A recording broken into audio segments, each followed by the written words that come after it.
Hi everyone, hope you are doing well from wherever you're watching this channel, depending on your time zone. Now, Rigathi Gachagwa asked those who are opposing to his push for unity of Mount Kenya region to come and speak what they are saying outside there in Mount Kenya, but not speaking from outside.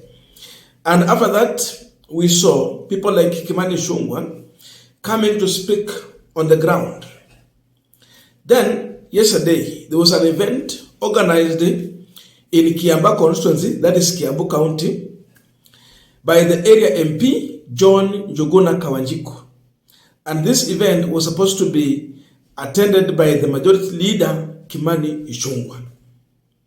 But the event ended up in chaos. It was disrupted, there was no peace, and this is exactly what happened on the ground.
Now, one question coming out, what led to disruption of this event? Why were people fighting in such an organized event by an area MP? Why fight? Why disrupt such that the event did not take place? That is the big question. What encouraged all this? Before we go deeper into that, just a quick request. For those who are watching and you have not yet subscribed, please consider subscribing. To our returning subscribers, I must say thank you so much. And again, to all our viewers, please give this video a thumbs up. Thank you so much, and back to this discussion. Now, definitely there are two camps here. One that is supporting Rigathi Gachagwa. They are here to defend Gachagwa.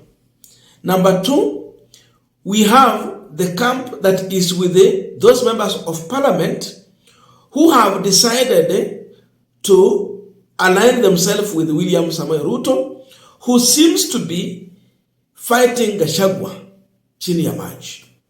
Two camps. And that is exactly what has come out from this video. Those that want to defend Gachagwa are coming out, and they are not encouraging any organized event to fight Gachagwa in Mount Kenya. This is Kiambu. They are saying, no, we will not allow Kimani Ichung'wah to come here and lecture Gachagwa in support of someone who seemed to be intimidating and frustrating Rigathi Gachagwa. That is what has led to this fight. So, I think Ruto is being served equally in a better way, the same way he was celebrating when he organized for a fight against Uhuru Kenyatta in the same region. Every time there was well-organized groups to heckle Uhuru Kenyatta when he's in Mount Kenya, and any of Azimio leaders when they try to campaign in Mount Kenya. That time, Gachagwa was the person who was taking instruction and implementing it on the ground. This time round, the same Gachagwa is still there. Now he's doing it on anyone who supports William Ruto, and soon the same will be done to William Ruto himself. Now Gachagwa knew what he was saying when he said he challenged these members of parliament to come and speak what they are saying in Vihiga, in Bungoma, in Rift Valley, elsewhere, to come and say it in Mount Kenya. So the outcome is here. Division is serious, and therefore it seems like Mount Kenya region is going to, besides being split, to align themselves largely with one of their own. And here is what Ruto should know. It was easy to deal with Rigathi Gachagua when he was still a member of parliament and an aspirant to vie for the deputy president or running mate position. Right? That time Gachagua was, easy to deal with. But right now, you have built Gachagua, you made him a deputy president. Now he's in that office. This is not the same Gachagua you were dealing with that time. This one is a different Gachagua, because he's holding to position of power and influence.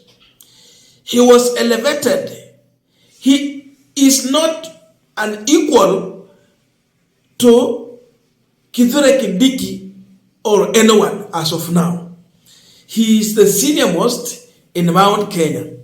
Therefore, this is not a man who you think is a pushover. No. Huyu ni mtu tofauti kwa saizi. And you can see it happening right now. So Mount Kenya, as of now, will consider Gachagua as the senior most rather than any other person. If you are bringing these people and comparing them here, Kina Kithure Kindiki and all. The only problem that Gachagua has is to get to Uhuru Kenyatta. Hapo ndio shida moja ako nayo. If you deal with that one, then Ruto is in trouble.